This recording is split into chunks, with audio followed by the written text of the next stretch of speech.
अस्सलामुअलैकुम वरहमतुल्लाहि वबरकातुहू। व्यूअर्स, तो हम अभी नाश्ता कर रहे हैं। नाश्ता करने के बाद फिर हम निकलेंगे दोबारा इवेंट पे, कनेक्टिंग पाकिस्तान का। भी आप नाश्ता देखें मैं क्या कर रहा हूँ। ये पराठा, छोले, चाय, अंडा। तो व्यूअर्स, अभी हम नाश्ता करते हैं, फिर आपको कनेक्टिंग पाकिस्तान में सीधा मिलेंगे। जब तक अल्लाह हाफ़िज़ viewers, take care, welcome back. तो गाइस, अभी हम कनेक्टेड पाकिस्तान की तरफ आ चुके हैं इवेंट में। तो अभी हम इवेंट के अंदर जाएंगे तो आपको व्यू भी दिखाएंगे। तो बाकी आगे मिलते हैं, जब तक के लिए अल्लाह हाफ़िज़। तो अभी हम थोड़ा ऊपर आ गए हैं, काफ़ी रश था, आप रश भी देख सकते हैं इधर। माशाल्लाह से बहुत अच्छा इन्होंने इंतज़ाम किया है। आपको आगे मिलते हैं थोड़ी देर बाद। तो अभी इंटरेस्ट की तरफ बढ़ रहे हैं हम आहिस्ता आहिस्ता। यहाँ से हम इंटर होंगे गेट के लिए, बाकी आपको आगे मिलते हैं।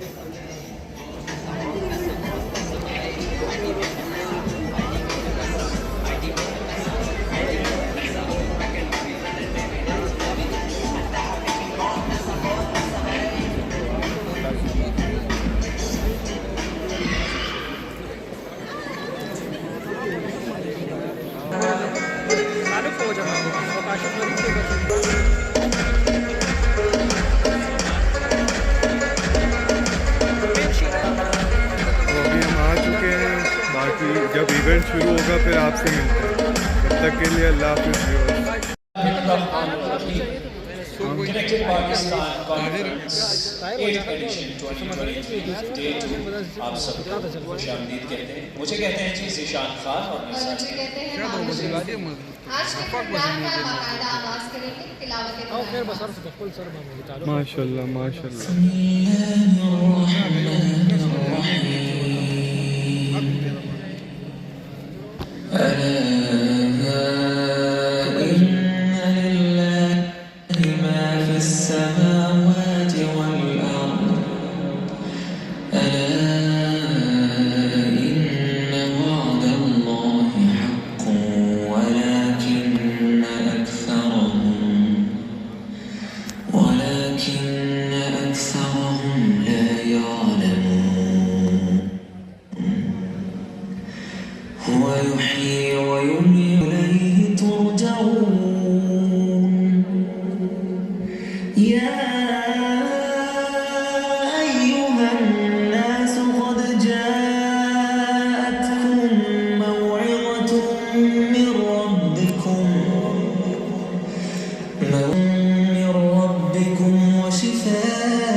तमाम लोग जो है ना हमारे दिल के बड़े करीब हैं। हम थोड़ा सा दूर बैठे हैं लेकिन दिल के बहुत करीब हैं।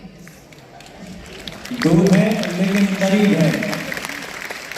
पाकिस्तान जिंदाबाद, पाकिस्तान जिंदाबाद। कहाँ से आए हो आप लोग? क्या बात है यार, आज तो एनर्जीज, आज इंशाल्लाह मजा आने वाला है। Connected Pakistan. I love you all. Left वाले भारी पड़ रहे हैं मायूस। इस तरफ से आवाज आ रही है। ओके जी, आप में से कितने लोग मौजूद हैं यहाँ पर? हाथ खड़ा कीजिए।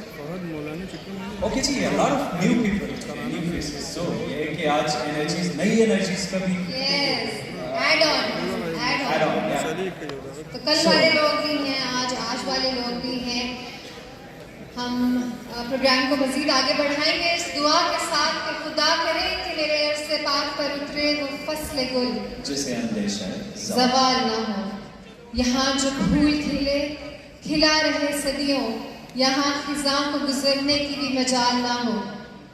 आपसे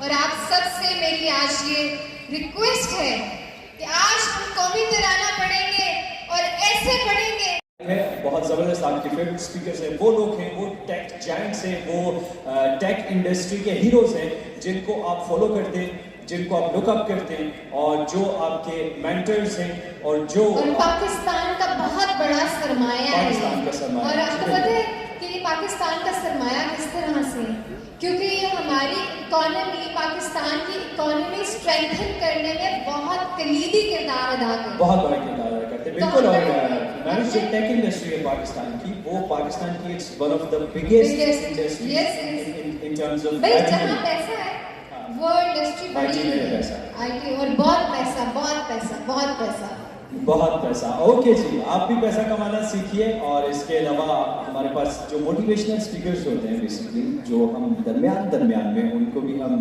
थोड़ा सा उसका स्पाइस भी डालते हैं जिससे आपको मोटिवेशन मिलती है। ओके जी, थोड़ा सा मेरे ख्याल से ऑडियंस को जगाते हैं। मैविश, एक छोटी सी एक्टिविटी करेंगे आप सब मेरे साथ। दोनों हाथ उठाइए अपने ऊपर। अच्छा, मैं क्लैप करूंगा 1 and 2 and 3 and 4 and 5। 1 के साथ आपने एक फिंगर क्लैप कर लिए, 2 के साथ 2, 3 के साथ 3, 4 के साथ 4, 5 के साथ 5। So okay, 1 2 3 4 5 5 4 3 2 1। ओके जी, ये था energiser, national anthem of Pakistan के लिए। अब आप जाके तो जब मरते मुजाहिद जाग जाते हैं तो फिर अच्छा परफॉर्म करते हैं। अभी आपकी परफॉर्मेंस का टाइम है, इस स्टेज पे सबने आके परफॉर्म करना है, लेकिन अभी आपने बताना है कि आप लोग आए हैं और आप जिंदा दिल हैं सब, तो अपने मुल्क के लिए ये कौमी तराना हम बहुत ऊंची आवाज में और बहुत दिल से इसको समझ के पढ़ेंगे जी। ओके जी, आप सब तैयार हैं? अपने नशिस्तों पर खड़े हो जाएं प्लीज। पाकिस्तान का कौमी तराना।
ओके जी, बहुत जबरदस्त एनर्जी के साथ आज के दिन का आगाज करेंगे और शाम तक ये एनर्जीज आपकी मुझे चाहिए।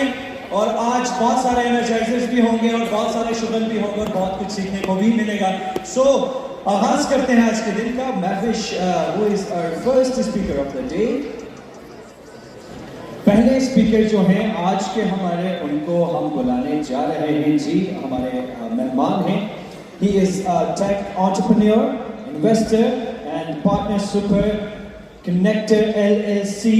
आप सबकी भरपूर तालियों में please put your hands together for Carl Gandhi।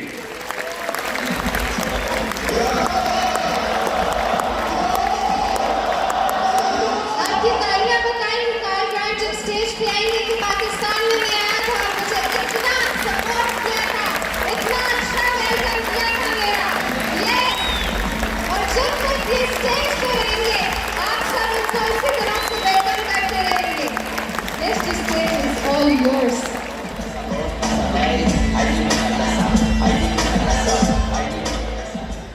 Can I get that presentation?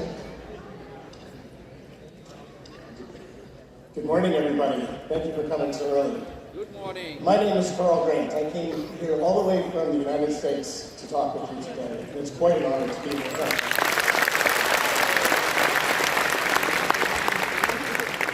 And I have a presentation today. I hope they will bring up my slides here soon. So I'm going to talk today about a topic called East meets West 2.0.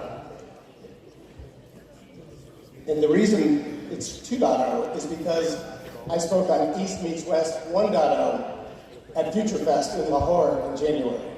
Was anybody at FutureFest? You're at, okay, so most of you didn't hear my presentation. So what I'm going to do today is, when I spoke in January, I spoke about cultural similarities and differences between the United States and Pakistan, or the East and the West. And it seemed to go over pretty well.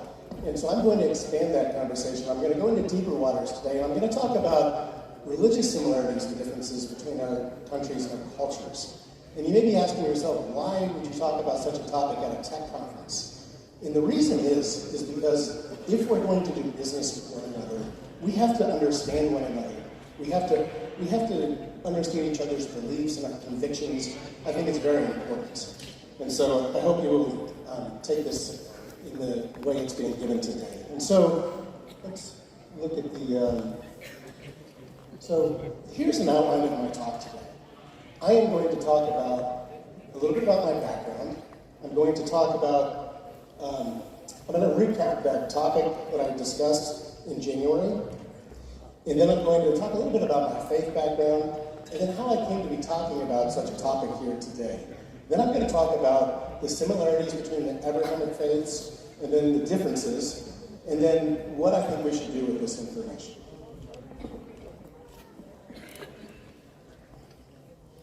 So my background. I'm from Austin, Texas, and my experience is that Pakistanis like Texas. We have big Pakistani communities in Houston and Dallas, and the reason I think you guys like Texas is because there's a lot of similarities. We're very family-oriented in Texas. We're God-fearing people in Texas, like you. We're hospitable. Not quite as hospitable as you guys, but we're hospitable. And in Texas, we like our guns. And I've noticed that Pakistanis like their guns as well. And then I am co-founder of a company that's headquartered in Karachi. It started back in January. So it's been a lot of fun working with my Pakistani friends and co-workers over the past year. It's called SuperConnector LLC, and I started it with a friend of mine from Pakistan. I am married to a beautiful woman, and I'm the father of 5 adult children. I spent most of my life in the professional services business. I was the first business development hire at PricewaterhouseCoopers, and I ran global business development for Cooley for 20 years. That's a law firm. I am a former airborne infantry officer. I studied at Harvard. I did an executive education program there. I got my MBA at the Kelley School of Business in Indiana, my undergraduate at Ohio University.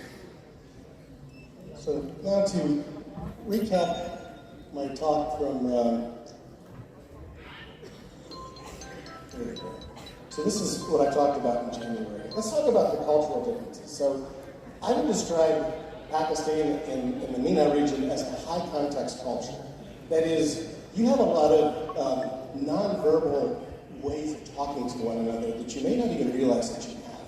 Whereas in the West, in the United States, people tend to have very specific words that they use, and they're very direct with their language. So when you're communicating with a Westerner, it's important that you think about the words that you use, because they may not understand what you're trying to say in your other language. The other thing that's a little bit different about the United States and Pakistan is, you may not know this, the U.S. was also we were part of the British Empire, like you, but we rebelled against the यहाँ चली है रस्म के कोई न sir उठा के चले, जो कोई चाहने वाला तवाफ को निकले, नजर चुरा के चले, जिस्मो जान बचा के चले। है अहले दिल के लिए अब ये नज़्म बस तो कुशार, कि संग को खिश्त मुक़य्यद है, सखाजा। बहुत है जुल्म के दस्त वहाँ न जो के लिए, जो चंद अहले जुनून तेरे नाम लेवा है। बने हैं अहले हवस मुद्दई भी मुनसिफ भी, किसे वकील करें किससे मुनसिफी चाहे। मगर गुजारने वालों के दिन गुजरते हैं, तेरे फिराक में यूं सुबह शाम करते हैं। बुझा जो रोज़न जिंदा तो दिल ये समझा है कि तेरी मांग सितारों से भर गई हो। चमक उठे हैं सलासल तो हमने जाना है कि अब सहर तेरे रूह पे बिखर गई हो। गरज तस्वुर शाम सहर में जीते हैं, गिरफ्ते साया दीवार दर में जीते हैं।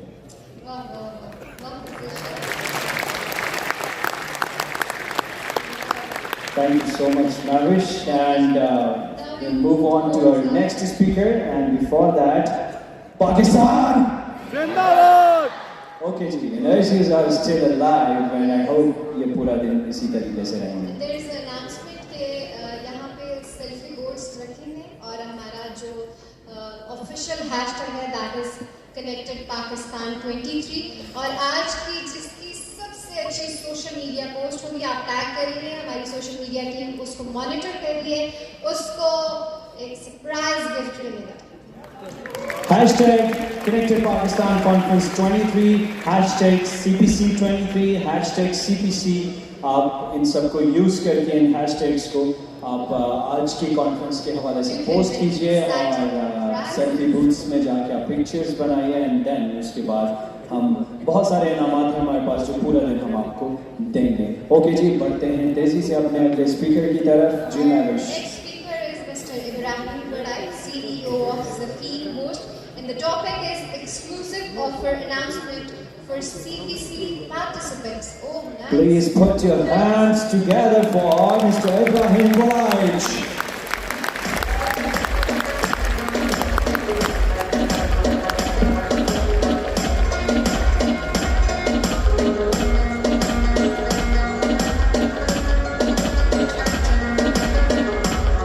अस्सलामुअलैकुम कनेक्टेड पाकिस्तान।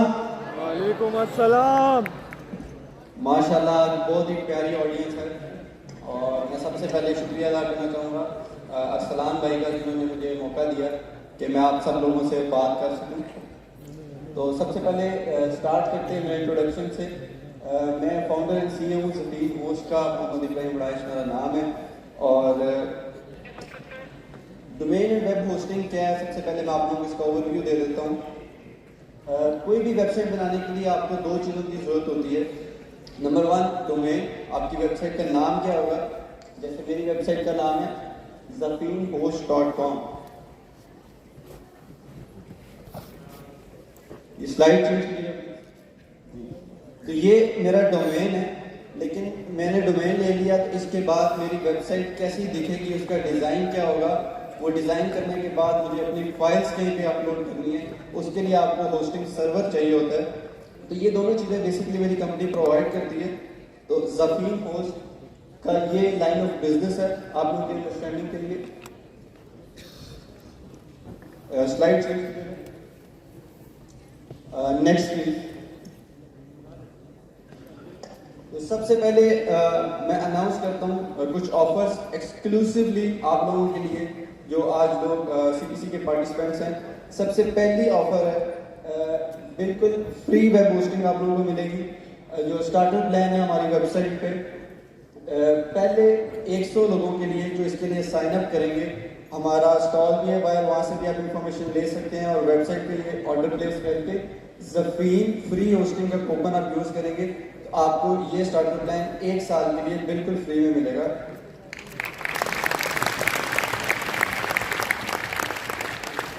नेक्स्ट ऑफर उन लोगों के लिए है क्योंकि 100 लोग हैं फ्री, तो ये थोड़ा कम हो जाएगा।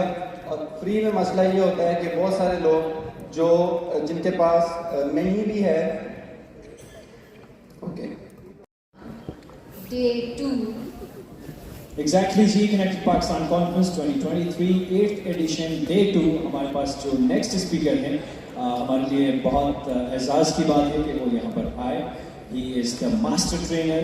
जितने भी आप देखते हैं हमारे मोटिवेशनल स्पीकर्स जिनसे आप इंस्पायर होते हैं, जैसे कल मैच जाने वाला थे, बहुत उन्होंने माहौल बहुत आपने एंजॉय किया, बहुत सारी एग्जाम्पल्स हैं। एंड ये इन सब लोगों के माई बाप कहलाए जाते हैं ट्रेनिंग एंड इंडस्ट्री में. Now all you need to do is stop yawning, start smiling, sparkle your teeth, twinkle your eyes, and put your hands together for Mr. Kamran Rizvi. So please. आपने उनका welcome करने on the stage of Connected Pakistan. It's an honor for us. Sir, now the stage is yours. Thank you. उन्होंने यही कहा था कि stage मेरा है, इंतजार फरमाइए. बिस्मिल्लाहिर्रहमानिर्रहीम. अस्सलामु अलैकुम. वालेकुम अस्सलाम. आज मेरा मौजू आपके सामने ये है ना. आज का मौजू क्या है? लीडरशिप, क़यादत, रहनुमाई, इमामत. बड़ा मौजू है. और साथ में बात हो रही है ग्रोथ, तामीर, तरक्की. तो शुरू इस तरह से करते हैं कि आप सब जो यहाँ बैठे हैं अपने सीधे हाथ को देखें please. Look at your right and see कौन क्या देख रहे हैं आप. तो सीधे हाथ को देखिए, अपने सीधे हाथ. अरे गर्दन मोड़े ना, सरिये लगे हुए हैं. सीधे हाथ को मोड़ के देखिए ना. What do you see? अब बताइए क्या देखा आपने? पब्लिक. अच्छा, उल्टे हाथ में देखिए. पब्लिक. जोर से कहे कि भी क्या देखा?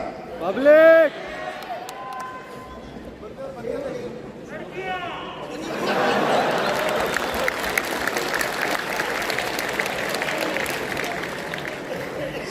सुभान अल्लाह. वजूद जन से है कायनात में रंग. वाह. अच्छा जी, आज मैं आपको जो बताना चाहता हूँ वो ये है कि जो आपने देखा वो बड़ा धोखा था.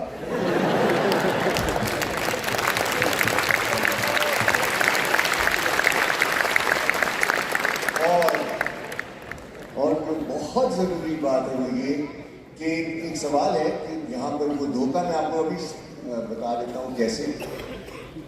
जितने अफराद यहाँ बैठे हैं, गुजारिश है आपकी आंखें बंद करें 5 सेकंड के लिए. मेरी खुली है, आप अपनी आंखें बंद करें 5 सेकंड एंड आई काउंट. 1 2 3 4 5. खोल ले. कोई बताए, एक शख्स क्या देखा? अंधेरा. ठीक है, ठीक है. तो अब एक ख्याल नोट कर लें. आंखें बेकार हैं अगर दिमाग अंधा है. आंखें बेकार हैं अगर दिमाग अंधा है. Our eyes are useless when our mind is blind. Hello, हमारे पास बहुत टाइम है. सेकंडों में देखो तो बहुत है, मिनटों में जरा कम है, लेकिन कोई बात नहीं.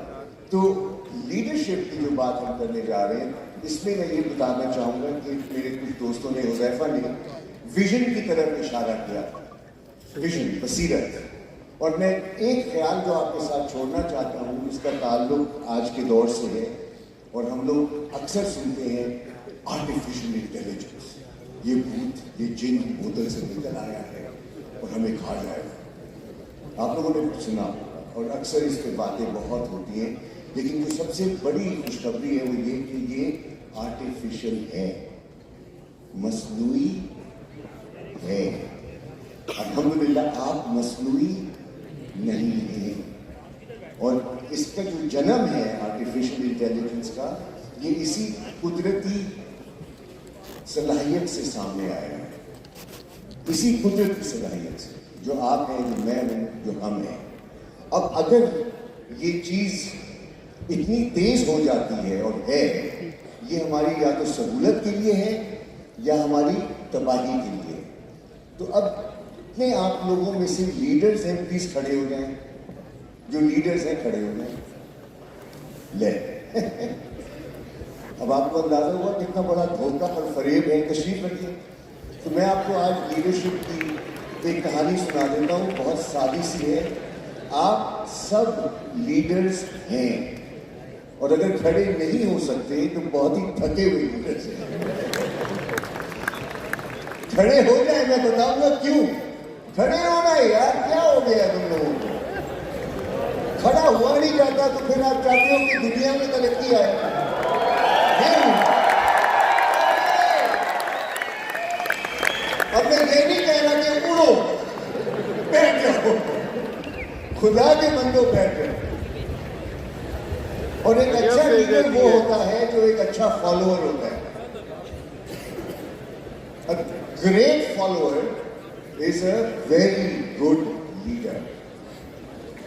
हम सब लीडर्स हैं। लीडरशिप का ताल्लुक पोजीशन से नहीं है, सिर्फ एक सोच है जो कहती है कि जब मैं चेयरमैन बनूंगा, जब मैं डायरेक्टर बनूंगा तो मैं लीडर होऊंगा। ऐसा नहीं होता। लीडरशिप इज अ बिहेवियर, एक रवैये का नाम है। क़यादत एक रवैया है। अच्छा, दुनिया में दो किस्म के लीडर मिलेंगे, माठे, खतरनाक और बहुत आला और इंस्पायरिंग। लीडर्स होते हैं, हर किस्म के होते हैं। जैसे सड़े हुए आम भी होते हैं और मीठे और जबरदस्त आम होते हैं। तो लीडर्स हम सब हैं। आपको ये फैसला करना है कि लीडर किस किस्म का बनना है। आई एम श्योर कि जितने अफराद यहाँ बैठे हैं अपने आप को एक अच्छा लीडर तस्वुर करते होंगे और जिम्मेदारी लेते होंगे और जवाबदेही के लिए तैयार भी होंगे और साथ ही साथ जीना चाहते हैं। कहते हैं इंसान मर कब जाता है? इंसान मरता तब है जब वो जीने की उमंग छोड़ देता है। तो आप लोग जीना चाहते हो या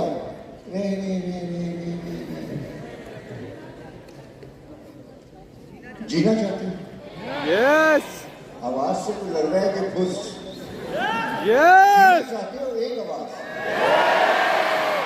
थैंक यू। अच्छा, अब ये जिंदगी है। आपने अब तक जितनी बातें सुनी उसका ताल्लुक 1/3 हिस्से से है। जिंदगी के 3 हिस्से मैं चाहता हूं आपको बताऊं। हिस्सा नंबर 1, पैदाइश से पहले, वो हमारी जिंदगी का बड़ा अहम हिस्सा है, लेकिन हमें इसका होश नहीं है। पैदा दूसरा हिस्सा करके जब हम दुनिया में आए और रोते में क्यों आए? रोते में इसलिए आए कि होश आया कि ओहो, अपने मुंह से खाना है, अपने हाथों से लिखना है, अपनी टांगों से चलना है। तो रोए इसलिए थे। अच्छा, बेबस थे, कुछ पता नहीं था, और साथ ही साथ जब थोड़ी सी अकल आई तो अफलातून बन गए। मुझे तो ये भी पता है, मुझे तो ये भी पता है, मैं तो ये भी जानता हूँ। आपको याद होगा मैंने जब आपसे ये कहा कि सीधे हाथ को देखो, उल्टे हाथ को देखो, क्या नजर आ रहा है? तो कुछ को लड़कियां नजर आई। मैं उनको, उनके गुमान को मुबारकबाद देता हूँ। अच्छा गुमान है। और ये मैं कहना पसंद करूंगा कि जो आपने सीधे हाथ को देखा, उल्टे हाथ को देखा, वो लड़की या लड़का नहीं था, वो इंसान नहीं था, वो एक करिश्मा था और है। मैं और आप, हम, we are nothing but a miracle। हम एक करिश्मा है। हाँ, चांद 2 हिस्सों में सुना है, रेड सी 2 हिस्सों में उसे रास्ता बनाया था हजरत मूसा अलैहिस्सलाम के लिए, वो सब हमने सुना है। लेकिन आपको अंदाजा नहीं है कि आप और मैं एक करिश्मा है। और हमारी जिंदगी का मकसद ये भी है कि हम ये दरियाफ्त करें कि या अल्लाह, तूने जो हमें बनाया है एक करिश्मे की सूरत में, इसको मैं जानते ही नहीं। मैं अपनी बस खूबियों और खामियों में लगा रहता हूँ, लेकिन मुझे यही नहीं पता कि why am I a miracle and why was I sent to this planet and what can I do about it? तो एक अच्छा लीडर मैं आपको मुख्तसर से बता दूं, वो कमाता भी है और रहता भी है, लेकिन वो पैसे नहीं कमाता और वो घर में नहीं रहता। एक अच्छा लीडर, माठा लीडर जो है वो पैसा कमाएगा और घर में रहेगा। अच्छा लीडर दुआ कमाता है और दिलों में रहता है। बस इस ख्याल के साथ मैं आपको सिर्फ इतना बताना पसंद करूंगा कि आपको अपने KPIs में इसका सोचना है, फिटनेस का सोचना है, mental fitness, emotional fitness and physical fitness and spiritual fitness. क्योंकि जिंदगी का तीसरा हिस्सा जो है, पहला हिस्सा पैदाइश से पहले, ये हिस्सा जो हम जी रहे हैं ये पार्ट 2 है, लेकिन पार्ट 3 जो है, आय हाय हाय 72 पूरे, और वो कभी खत्म होने वाला नहीं है। और यकीन जानो ये जो पार्ट 2 है इसका हमें नहीं पता खत्म कब होगा। It can happen now this second, it can happen in 10 years from now, it can happen at any time. रोज ऐसे जियो जैसे कि कल शायद ना आए या अगला लम्हा ना आए, ऐसे जीना है और दुआ कमानी है, दिलों में रहना है। और याद रखो, ये दरियाफ्त करते रहो कि तुम करिश्मा हो, AI का बाप हो और AI को काबू करना है और AI से फायदा लेना है ताकि तुम इस दुनिया को बेहतर बना सको। Thank you very much. अल्लाह हाफ़िज़।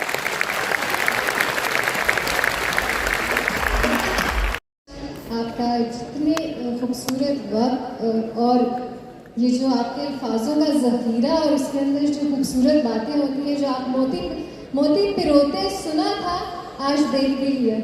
A good leader should be a good speaker, I guess.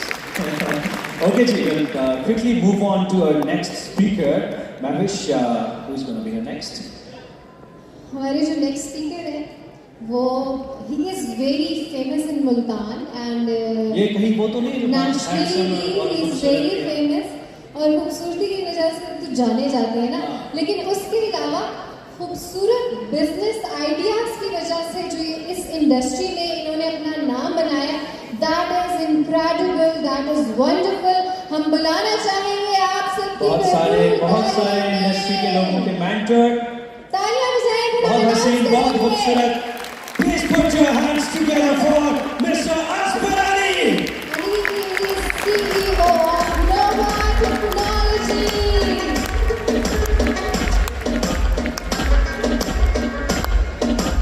अस्सलाम वालेकुम। वालेकुम अस्सलाम।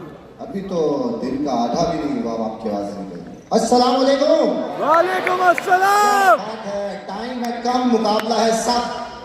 थोड़ा तेज बोलता हूँ, शायद आपको समझने में मुश्किल होगी, पर सिर्फ 5 मिनट लूंगा और कुछ बातें करनी है क्योंकि टाइम कम में शायद कुछ ज़्यादा ना सिखा सकूँ, पर कोशिश करूंगा कुछ बनाए जो इनसे सीखे।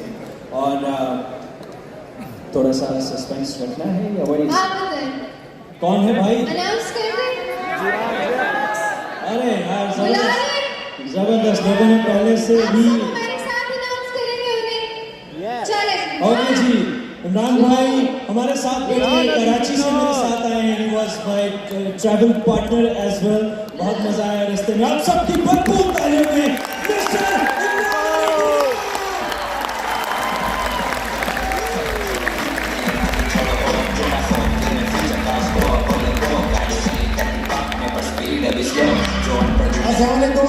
वालेकुम अस्सलाम। Welcome to CPC। आइए स्टार्ट करते हैं। ओके, ये जुमला इतना घिसा पिटा हो गया है कि अब लोग मेरी वीडियो में भी थोड़ा आगे चल गए। ये वही कहेगा आइए स्टार्ट करते हैं। ये आइए स्टार्ट करते हैं। बहुत सारे लोगों ने कहा कि यार टेक्निकल गुरुजी को कॉपी किया है, वो थोड़ा सा डिफरेंट होता है। आइए शुरू करते हैं। यूजुअली अंग्रेजी वीडियोस देखें, तो लेट्स स्टार्ट, तो मैं उर्दू में कहता और इंग्लिश मिला दी थी। आइए स्टार्ट करते हैं ना। ये जो मैं डेफिनेशन दे रहा हूँ, ये क्यों दे रहा हूँ? एक टर्म आप लोगों ने सुनी होगी, पर्सनल ब्रांडिंग। किस किस को पता है पर्सनल ब्रांडिंग क्या होती है? हाथ उठाएं प्लीज। क्या ये जरूरी है? यस। क्यों जरूरी है? देखो, मेरा नाम इमरान है। There are lot of Imran. इस हॉल में यहाँ पर बहुत सारे इमरान होंगे, लेकिन इमरान अली डेना यहाँ खड़ा है। ये जो इंडिविजुअल आपकी आइडेंटिटी बनती है, ये लास्ट नेम वगैरह के साथ मिला के बनती है, ठीक है?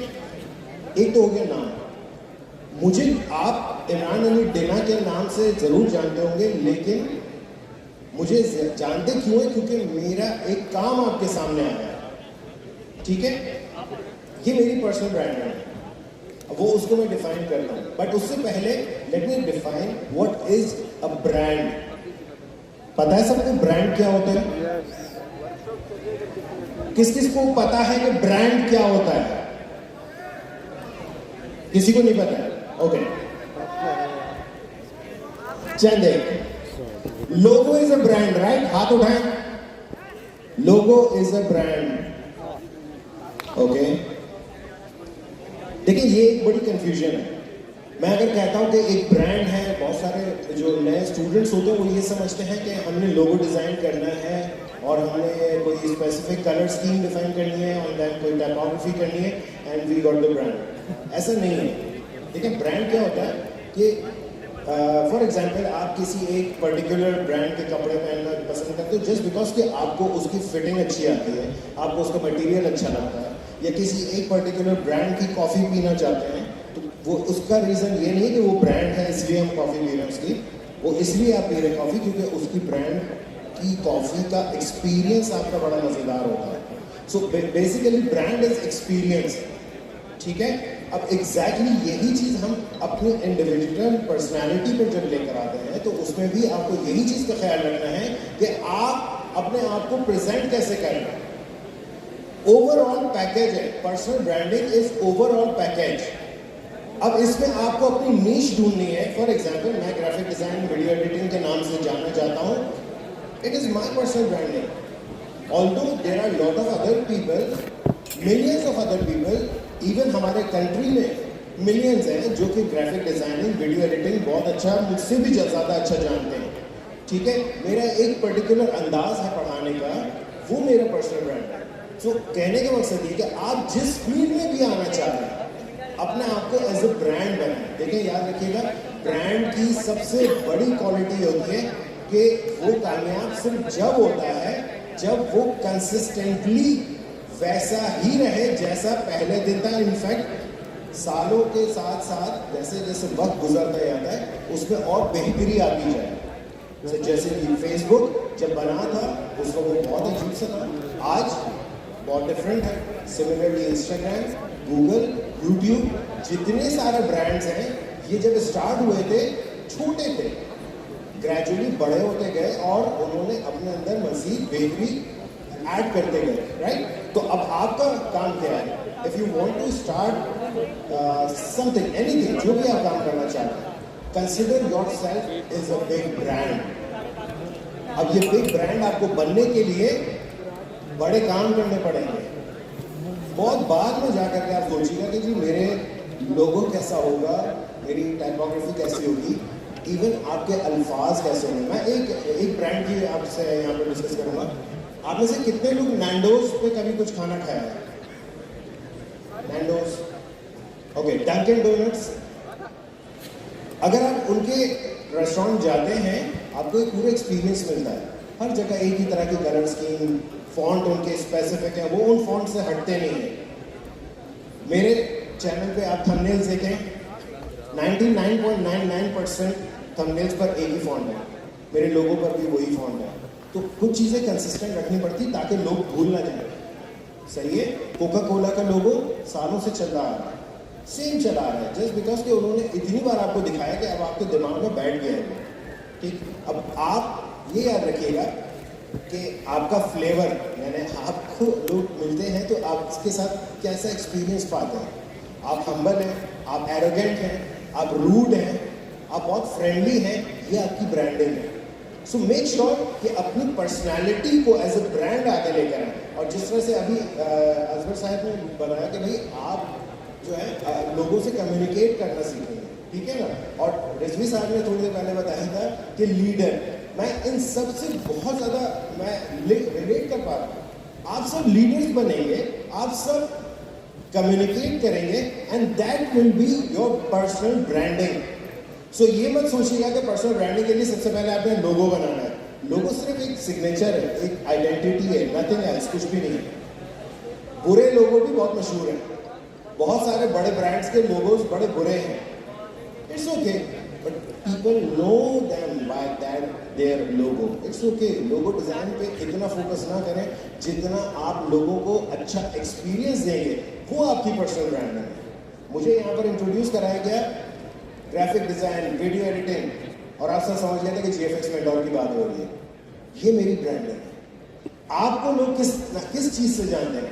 दोस्तों में होता है ना, यार वो हमेशा लेट आता है, मैं वैसे ही हूँ, मैं हमेशा लेट जाता हूँ कहीं पर, वो बंदा हमेशा लेट आता है, या वो हमने पिकनिक का प्लान बनाया, पता है यार वो आदिल जो है वो टोपी लगाएगा, वो उसकी ब्रांडिंग है भाई। तो अब आप अपनी क्या ब्रांडिंग करना चाह रहे हो? आपको लोग कैसे याद करना चाह रहे हैं? आप जब तक इस सरजमीन पे चल रहे हैं, आपको लोग किस तरह से पहचानेंगे, और आप जब जाएंगे इस दुनिया से तो आप पीछे क्या छोड़ के जाएंगे? मैं पीछे अपना YouTube चैनल छोड़ के जाऊँगा, नहीं डिलीट करूँगा, बेफिक्र। सही है? सो कहने का मतलब है कि आप क्या छोड़ के जाएंगे, ये आपकी ब्रांडिंग है। आई होप आप सब इस चीज को थोड़ा सा कंसिडर करें, and this is serious issue. Be sincere. आज पाकिस्तान, बहुत सारे बाहर कंट्रीज में जाओ तो आपको फील होता है कि यार हम बड़े बदनाम से हैं। इस बदनामी को मिटाने में साथ दोगे प्लीज? साथ दोगे? साथ दोगे? Thank you.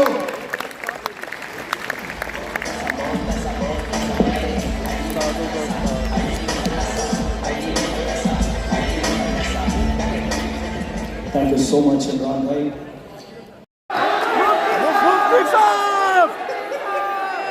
अच्छा, ये मसला होता है जब आपके पास सारे जाइंट स्पीकर्स हैं। मुफ्ती साहब, मुफ्ती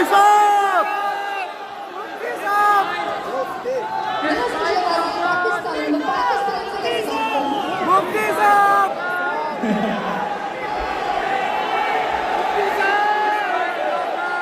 यार महविश ये कह रहे हैं ज़ीशान से बात करें। सलाम कह रहे हैं यार, सलाम। अच्छा, अरसलान भाई से बात करते हैं। अरसलान भाई, आप जो है कल भी स्टेज पे नहीं आए, आज भी स्टेज पे नहीं आए, आप बैकएंड पे मैनेज कर रहे हैं, और थैंक यू। मैं खुद आपका थैंक यू करना चाहती हूँ कि आपने इतना बड़ा इवेंट किया और आप कभी भी स्टेज नहीं लेते, इसकी क्या वजह है? बिकॉज ये पाकिस्तान को कनेक्ट करने में इतना बिजी होता है ना, बैक स्टेज। ईशान को मैंने स्पोक्स पर्सन रखा है, वो मेरे बिहार में बोलता है। असल में आज इरफान भाई को मैं बड़े अरसे से कोशिश कर रहा था कि हमारे इवेंट में ऐसा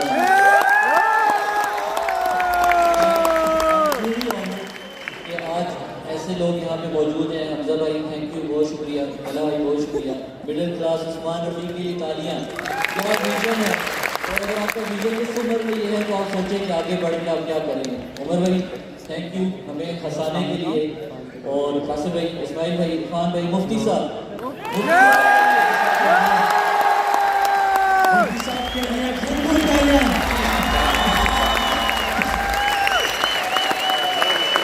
आप सारे लोग मिलकर बताएंगे।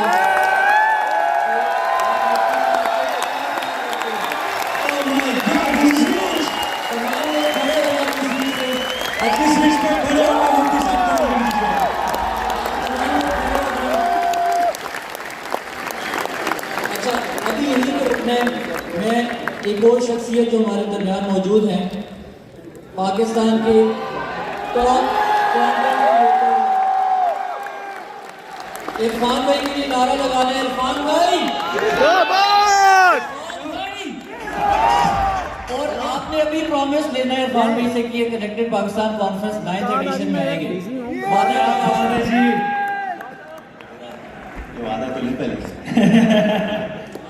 ओथ ले, मैं हल्का लेता हूँ। इंशाल्लाह जरूर आऊँगा। मेरा अच्छा है, मैंने ऑनेस्टली एक्सपेक्ट नहीं किया था इतने सारे लोगों को।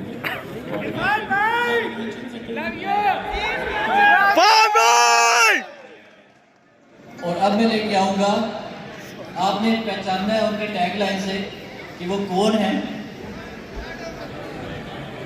क्या टैगलाइन है इनकी भाई? ये इतने अमेजिंग खाने दिखाते हैं कि चलिए एक बार मिलने के ठीक है।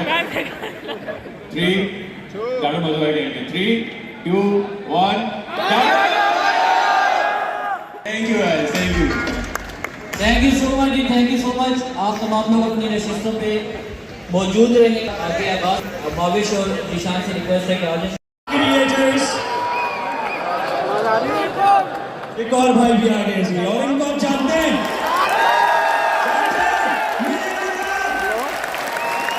पैसा कमाना है तो बैठ जाइए। ये आजाद भाई से कमी थी। आजाद भाई आ चुके हैं जी, वी वेलकम यू। एंड अब मैं बुलाने जा रहा हूँ one of the biggest content creators of Pakistan. आप सबकी भरपूर तालियों में please put your hands together for Irfan चिनाई।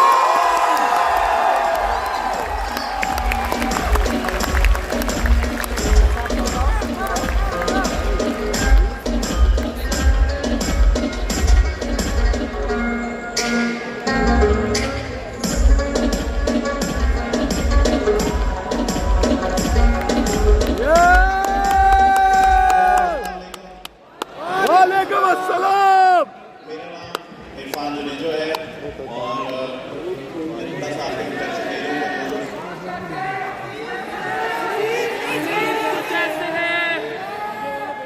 हौसला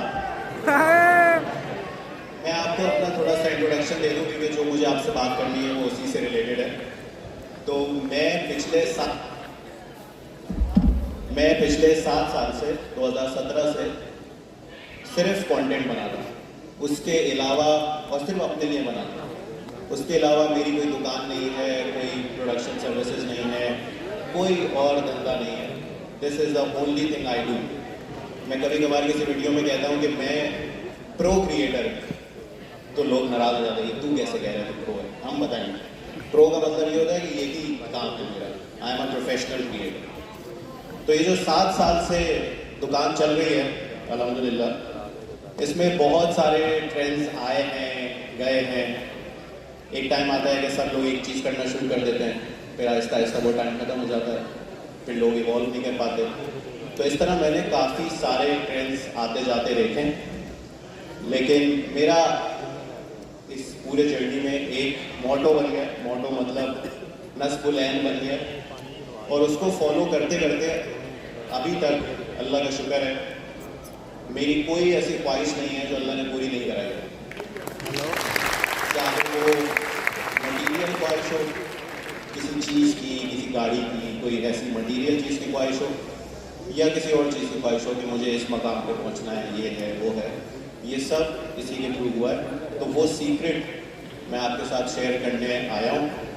और अल्लाह का शुक्र है मेरी लाइफ ऐसी है कि अगर 10 साल पहले मुझे कोई जादू की किताब देता है और कहता है कि इसमें लिखो कि तुम्हें कैसी लाइफ चाहिए, तो ये जो मेरी लाइफ है ये मैं लिख भी नहीं पाता। तो this is way beyond my expectation. तो जो सीक्रेट है वो बड़ा ही सिंपल सा है, और उसके 3 पार्ट्स हैं, वो मैं आपके साथ शेयर करूँगा और उसके बाद में चला जाऊँगा। तो आई होप कि आप थोड़ा सा और से सुनिएगा। तो सीक्रेट ये है कि मैं बहुत दफ़ा बोलता हूँ, अगर टैटू करवाने की इजाज़त होती तो मैं यही टैटू करवाता। वो है सर नीचे काम ऊपर। ये है बड़ी सिंपल सी चीज़, बहुत ही सिंपल सी चीज़ है, लेकिन ये जो 4 अल्फाज हैं, दे हैव लिटरली इनको पैसे दे देंगे। तो इससे सबसे पहले हम इसके पॉइंट नंबर 1 पे आते हैं कि ये जो सरफेस लेवल बात है वो क्या है। वो बात यह है कि आप जैसी उम्र के बहुत सारे बच्चे रोल रहे होते हैं डीएम में, ईमेल में, हम टैलेंट को कोई अप्रिशिएट नहीं करता, हमारे साथ कोलैब करने हमें कोई अपॉर्चुनिटी नहीं मिल रही, आवाम को तो अजीब सी चीज़ें देखनी हैं और ये सारी बातें।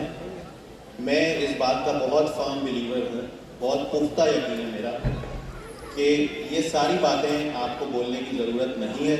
ये सारी बातें आप बोल रहे हैं क्योंकि कहीं ना कहीं आपको ये लगता है कि आपका काम उस लेवल पे नहीं है।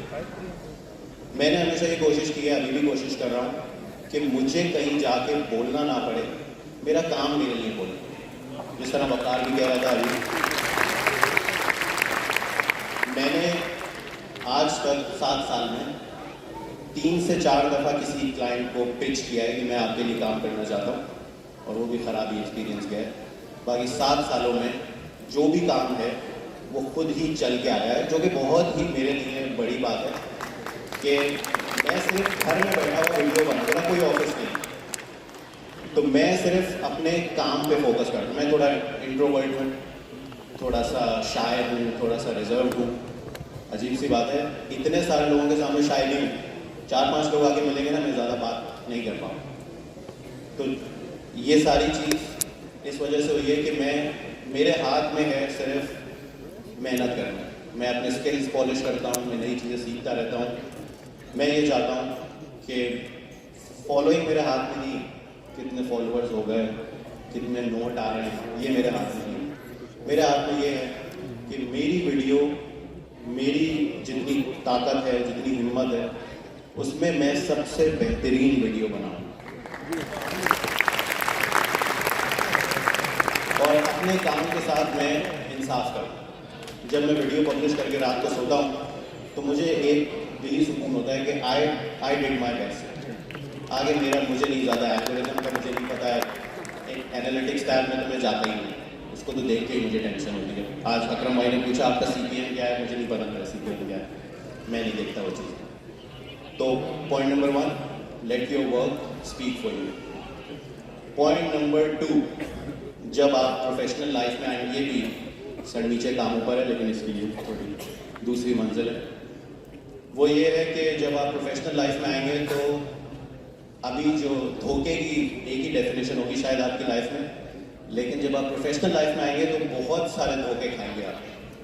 किसी ने बुराई कर दी, किसी ने आपका काम मार लिया, आपने काम किया, किसी और ने क्रेडिट ले लिया, तो इस तरह की चीज़ें बहुत सारी होंगी।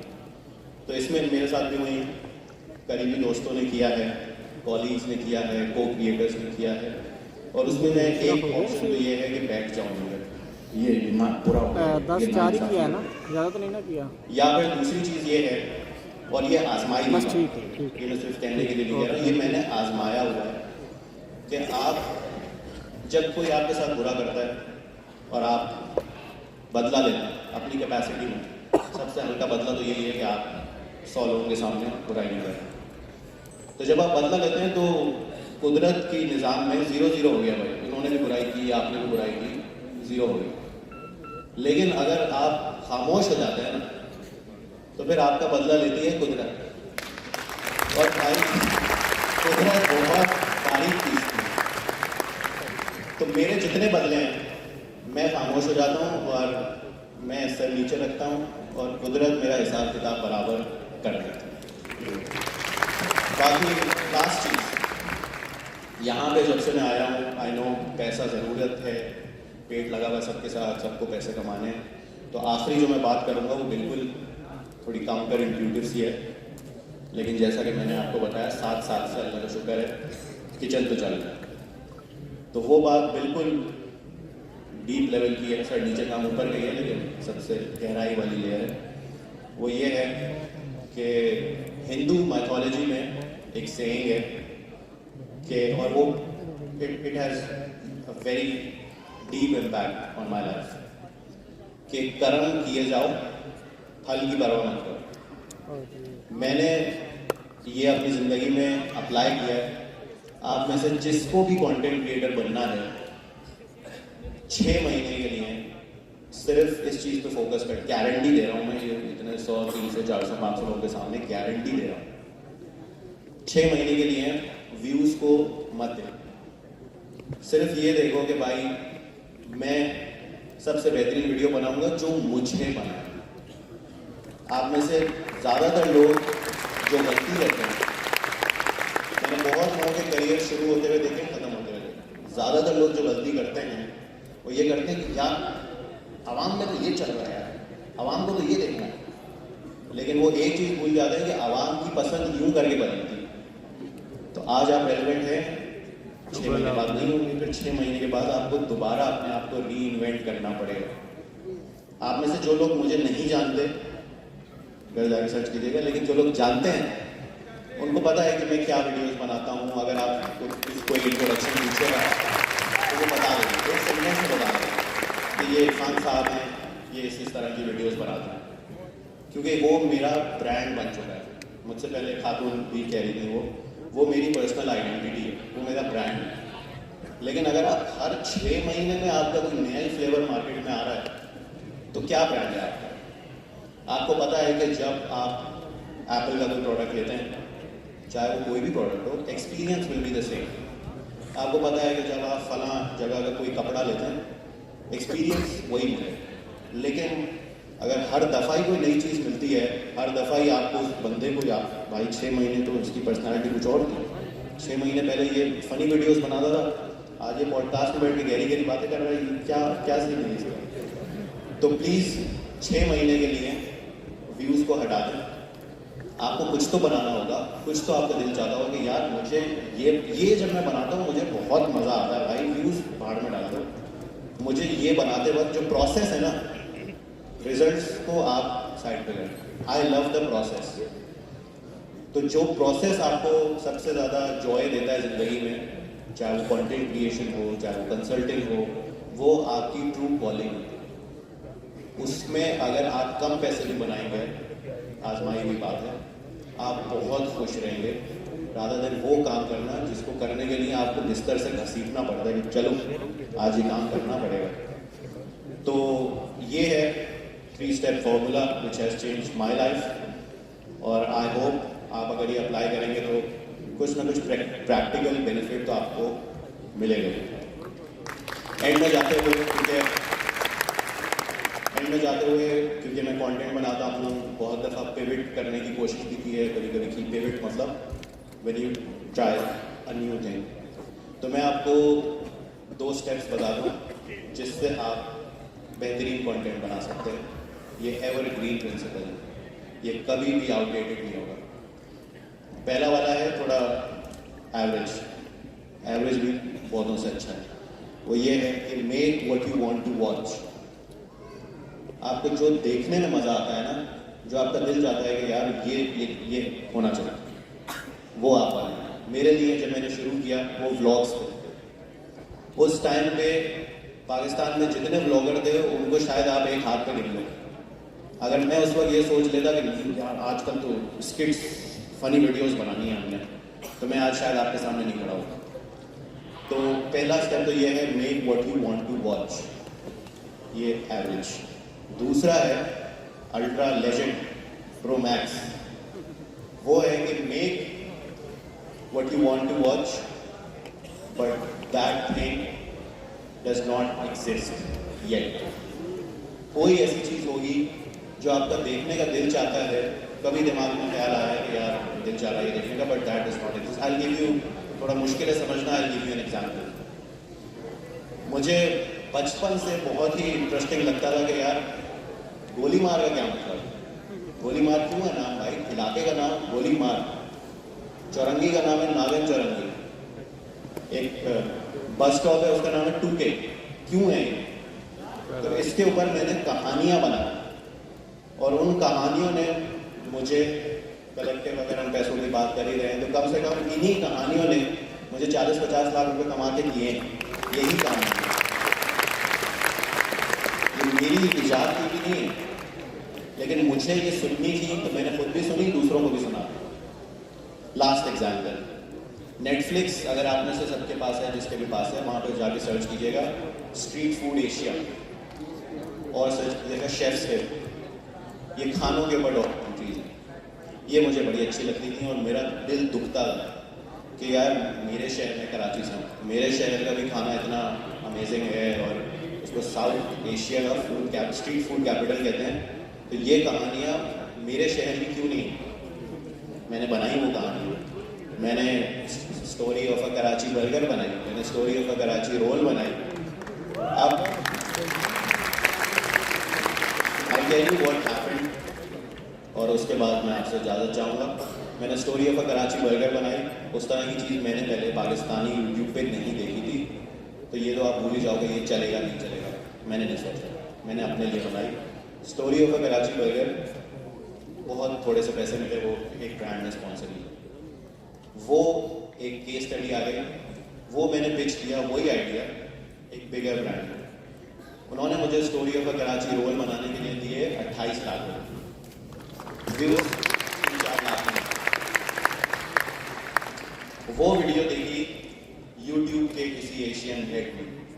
उन्होंने मुझे बोला हमारा इवेंट हो रहा है कराची में, आप आइए और हमारे लिए एक वीडियो बनाइए और इसी तरह स्टेज पे प्रेजेंट कीजिए। वही वीडियो, रोल वाली वीडियो देखिए। वो वीडियो बनाने के उन्होंने मुझे दिए 10,000 पाउंड।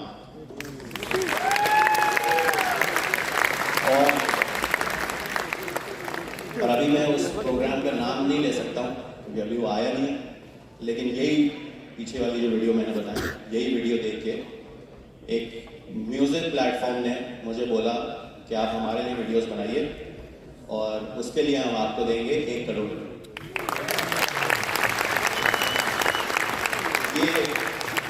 ये पूरी कहानी सुनाने का मकसद ये था, कोई फ्लेक्स नहीं है।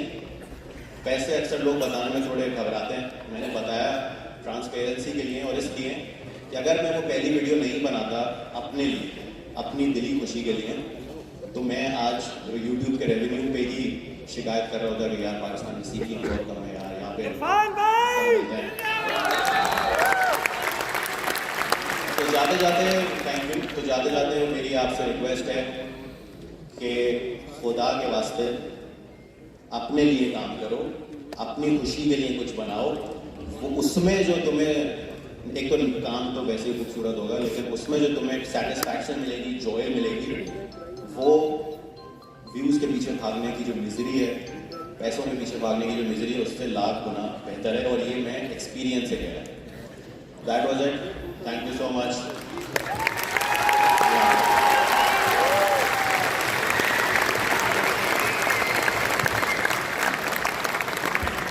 थैंक यू सो मच भाई। बस लास्ट में आपको मैं ऐसे नहीं चाहिए, मैं आपके साथ साथ रहूँगा प्लीज। ओके जी, thank you so much Irfan भाई। और एक शाउट आउट चाहिए विद द ऑडियंस। हम यहाँ मुड़ेंगे और हमारी रीत यहाँ बढ़ेगी। यार एक मंजन रह गया।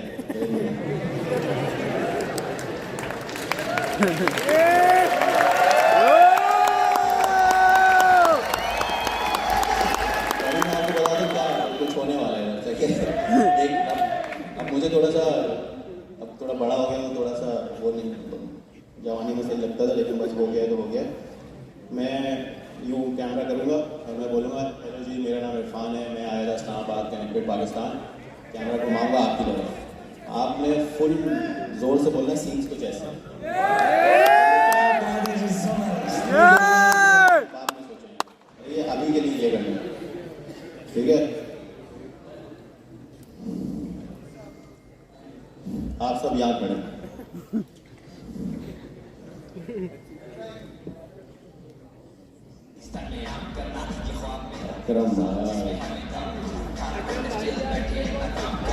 रेडी? 1 2 and go। हेलो जी, मेरा नाम इरफान है, मैं आया था इस्लामाबाद कनेक्टेड पाकिस्तान में और यहाँ पे थैंक यू।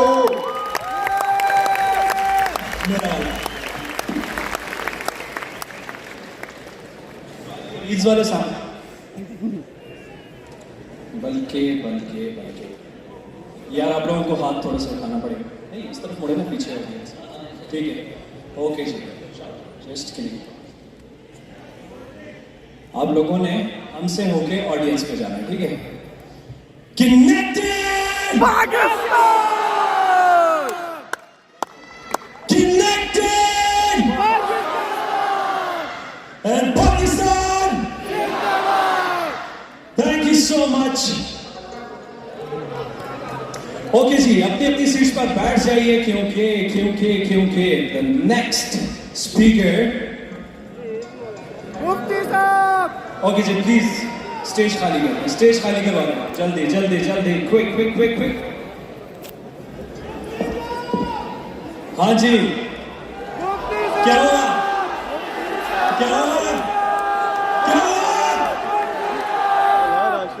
समझ नहीं आया, अकेले बोल।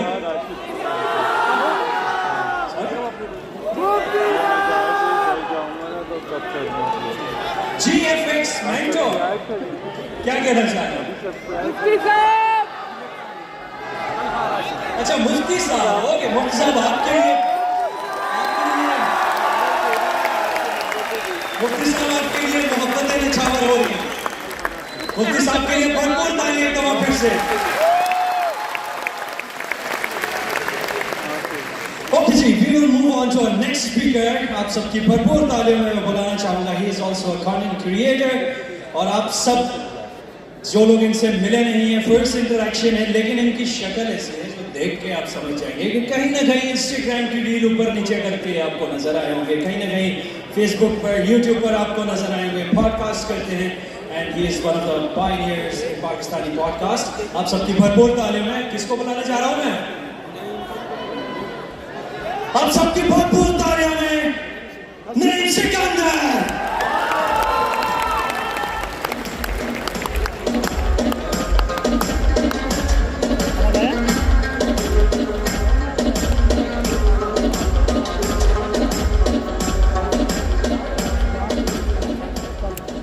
अच्छा, वैसे मुझे आइडिया नहीं था कि मेरा नंबर इतना जल्दी आ जाएगा। मैं आया हूँ तो मैं सोच रहा था कि शायद 5 बजे मुझे मौका दिया जाए, और जस्ट आइडिया के लिए यार कितने मिनट्स हैं मेरे पास? 5 मिनट, 10 मिनट, 1 घंटा, जितनी देर का है वैसे घंटा भर चलती है, बट मैं आपके जस्ट 10 मिनट लेना चाहूँगा। अच्छा, मैं इस चीज़ पर बात नहीं करना चाहता कि यार पॉडकास्ट कैसे करते हैं, कंटेंट क्रिएशन किस तरह करते हैं। वो इरफान भाई ने बड़े ज़बरदस्त तरीके से उसको एक्सप्लेन किया है। He is a success story and I feel like there are only few people who can do it better and unfortunately जो was one of them. E-commerce के बारे में कितना लोग जानते हैं यार? By the raise of your hands अगर मुझको कोई आइडिया दे। आपको पैसा कमाने के तरीके सिखाए जा रहे हैं। मेरा यहाँ क्या काम है? मैं दाढ़ी टोपी वाला मौलाना, मुफ्ती। मौलाना का तो काम लोग समझते हैं कि जी जाके कहीं निकाह पढ़ाना, जनाजा पढ़ाना, नमाज पढ़ा देना। तो मेरा इस इवेंट में क्या काम है? मेरा ख्याल है आप, और ये कोई ऐसा भी नहीं है कोई ऐसी तकरीब हो जहाँ कुरान ख़वानी होने वाली हो, अभी मैंने दुआ करानी हो, दम करना हो, जिन चुड़ैल भूत भगाने हो। लेकिन फिर भी मैं आया हूँ। मुझे इन्होंने कहा था कि हम आपको बुला रहे हैं। मैंने कहा अगर आपने मुझे जहाज़ का टिकट नहीं भेजा तो मैं अपने टिकट पे आऊँगा, लेकिन मैं आऊँगा ज़रूर।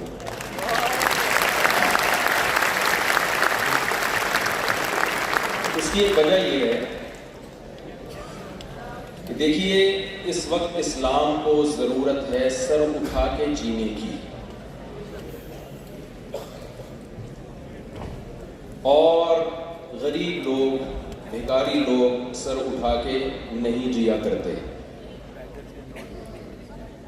जैसे हमारे मजहब में नमाज फर्ज है, रोजा फर्ज है, इसी तरह हमारे मजहब में पैसा कमाना भी फर्ज है। रसूलुल्लाह सल्लल्लाहु अलैहि वसल्लम ने फरमाया, ला रहबानियत फिल इस्लाम, इस्लाम में रहबानियत नहीं है। रहबानियत का क्या मतलब? आप सारी दुनिया सब कुछ छोड़ छाड़ के आप इबादत में लग जाएं। वो भी हमारे मजहब का हिस्सा है, नमाज, इबादत। मेरे पास टाइम चूंकि क़यामत तक का नहीं है, इसलिए मैं जल्दी से अपनी बात को समेट के ख़त्म करूंगा, और मैं वैसे भी 48 घंटे से ज़्यादा का कायल भी नहीं हूँ, तो इसलिए मैं ज़रा कोशिश करूंगा कि मेरे पास कहने के लिए तो बहुत कुछ है। अपनी बात को मैं जल्दी समेटने की कोशिश करूंगा।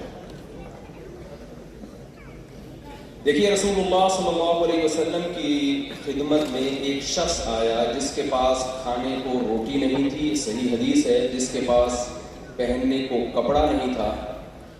जाहिर है, जब आपके पास खाने को रोटी नहीं होती, पहनने के लिए कपड़ा नहीं होता, तो आप कशकोल लेके लोगों से भीख मांगते हैं।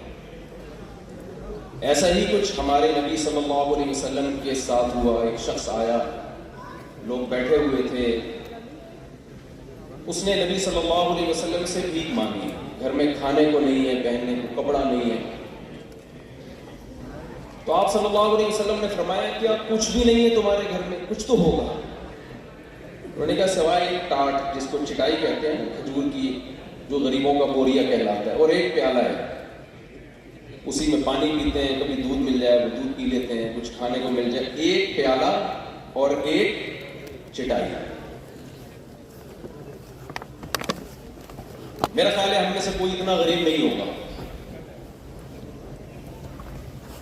तो नबी सल्लल्लाहु अलैहि वसल्लम ने फरमाया वो प्याला और टाट लेकर आओ।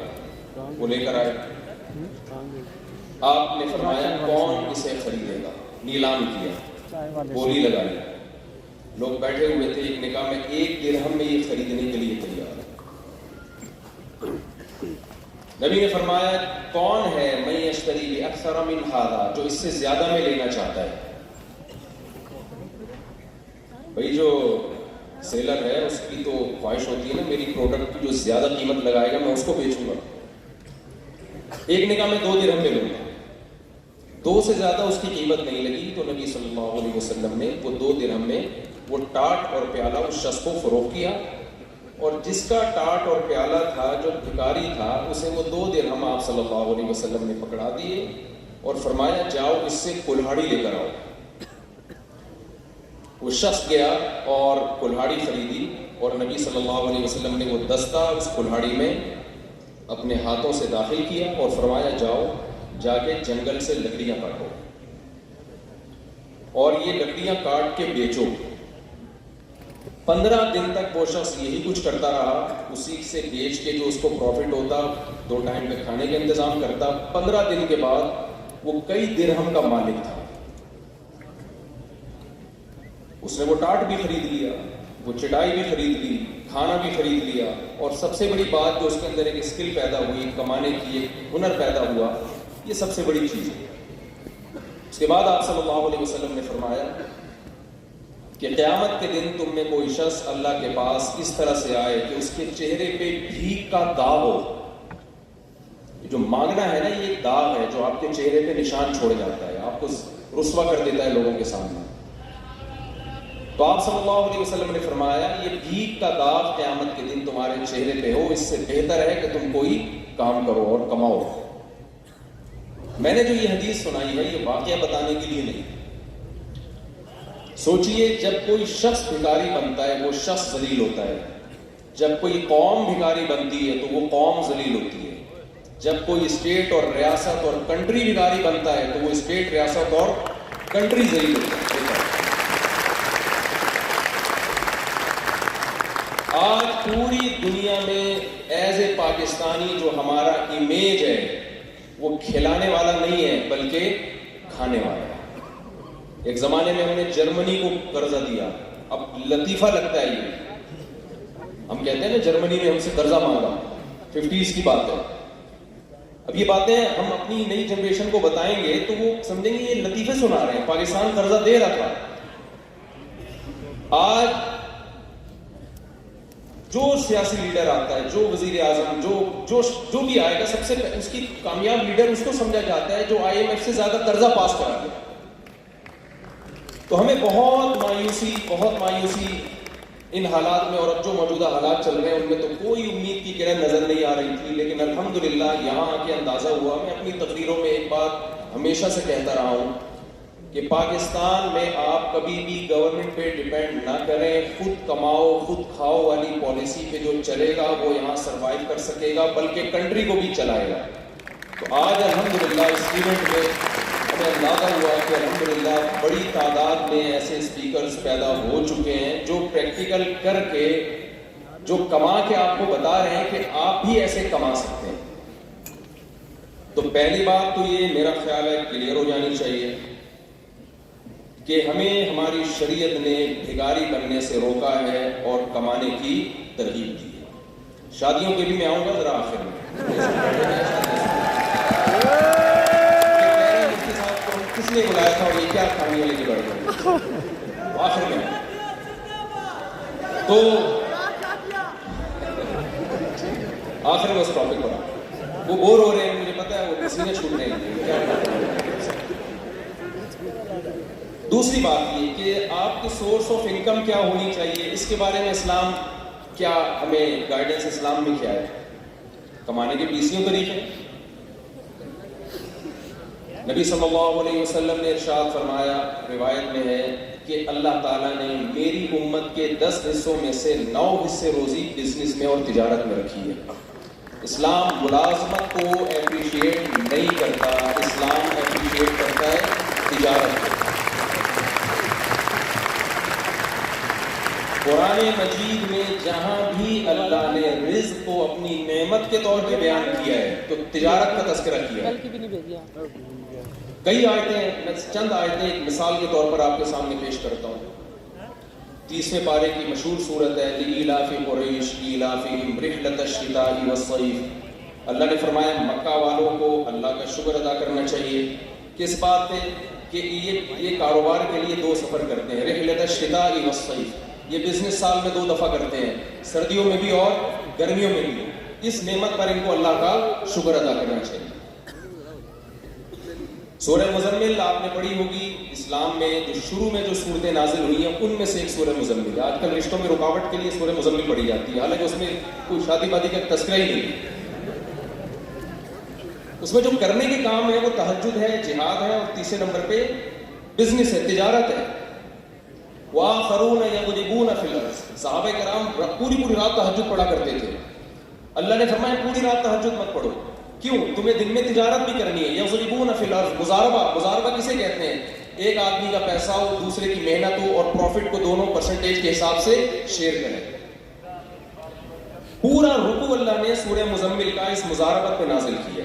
इसी सूरह मुज़म्मिल की बेस पे हज़रत उमर रज़ियल्लाहु तआला अन्हु का कौल है, मा मिन अमलिन अहब्बु इलैया अन यकून फीही अजली बअदल जिहाद फी सबीलिल्लाह इल्ला अन तकून फी तिजारतिन अबीउ व अश्तरी।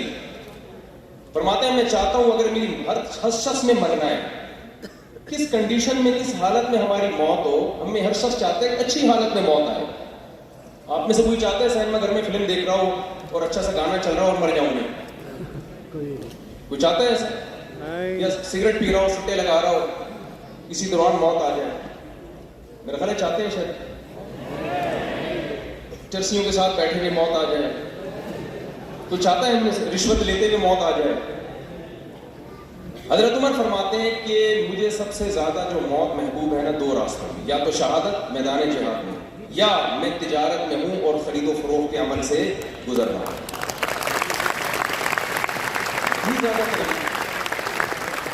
और सैयदुल अंबिया सल्लल्लाहु अलैहि वसल्लम ने अमल भी ऐसा करके दिखाया। हमारे नबी की पहली शादी बिजनेस और तिजारत की बेस पे हुई है। हजरत खदीजा रजी अल्लाह ताला अन्हा आप सल्लल्लाहु अलैहि वसल्लम से उम्र में 15 साल बड़ी थी। आपके पास पैसा था इन्वेस्टमेंट के लिए, आपको कोई ईमानदार सादिक और अमीन शख्स चाहिए था।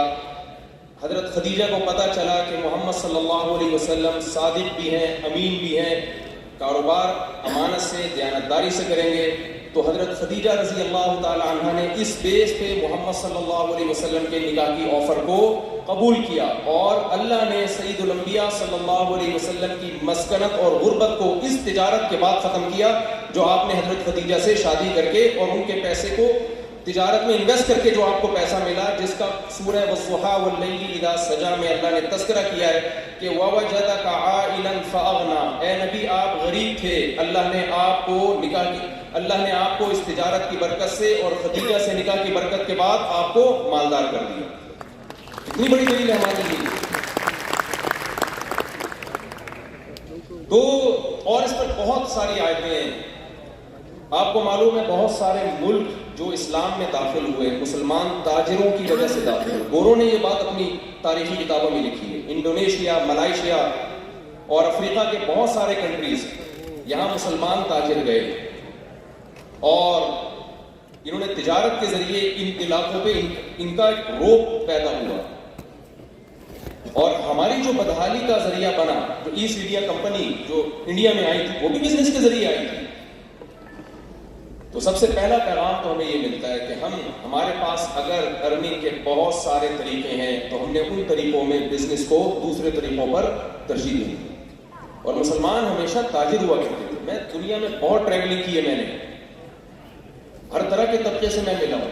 मैंने ऐसे ऐसे लोग देखे हैं जो कचरा चुनते थे, बिजनेस को फोकस किया उन्होंने, और बहुत ही एक इस्तिकामत के साथ उन्होंने बिजनेस किया। आज वो करोड़ों रुपए कमा रहे हैं। तो हमें गवर्नमेंट पे डिपेंड नहीं करना। एक मैं हदीस आपके सामने पेश करता हूं कि इस्लाम ने तो तिजारत के बारे में हमें रहनुमाई की है। देखिए, रसूलुल्लाह सल्लल्लाहु अलैहि वसल्लम ने एक सहाबी को देखा कि आप दरख्त लगा रहे हैं। आप सल्लल्लाहु अलैहि वसल्लम ने फरमाया, तुम्हें मालूम है कि तुम्हारी जिंदगी में ये दरख्त फल दे सकेगा कि नहीं दे सकेगा? उन्होंने कहा नहीं। फरमाया, फिर इतनी लंबी लंबी उम्मीदें? इस हदीस से हमें लगता है कि भाई नबी सल्लल्लाहु अलैहि वसल्लम दरख्त लगाने के अमल की हौसला शिकनी कर रहे हैं, नहीं लगाना चाहिए।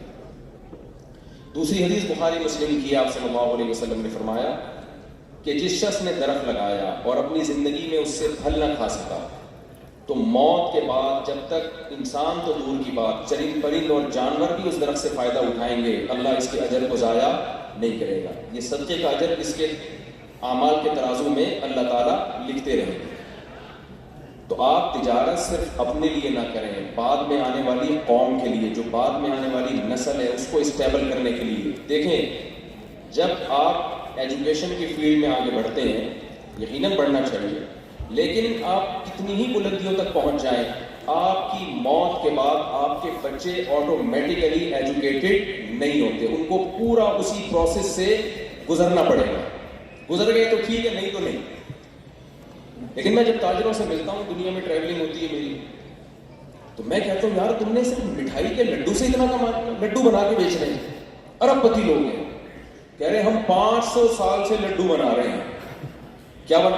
500 साल से हमारे बाप दादा, 500 साल पहले हमारे किसी दादे ने ये काम शुरू किया था, तो जब उसकी डेथ हुई है तो हमने जीरो से शुरू नहीं किया, बल्कि उससे आगे से शुरू किया। उसके बाद अगली नस्ल, उससे आगे, फिर उस अगला। तो 500 साल के बाद जो नस्ल आई है वो तो उन लड्डू से ठीक ठाक कमा रही है। मैं नहीं कह रहा कि आप लड्डू बेचना शुरू कर दें, एक मिसाल दे रहा हूं। और ये जो हमारे मुल्क के हालात खराब हुए हैं ना, ये हमारे लिए बहुत बेहतर है। अभी एक स्पीकर थे, बड़ी प्यारी बात की, उन्होंने कहा मैं कहानियां सुनाता हूं। उन्होंने कहा ना वो, तो मैं भी आपको 2 कहानियां सुनाता हूं, एक सच्ची और एक झूठी। बाज़ दफ़ा कहानी छोटी होती है लेकिन उससे मोटिवेशन बड़ी तगड़ी मिलती है। पहले झूठी वाली सुना देता हूँ, फिर सच्ची वाली सुना देता हूँ।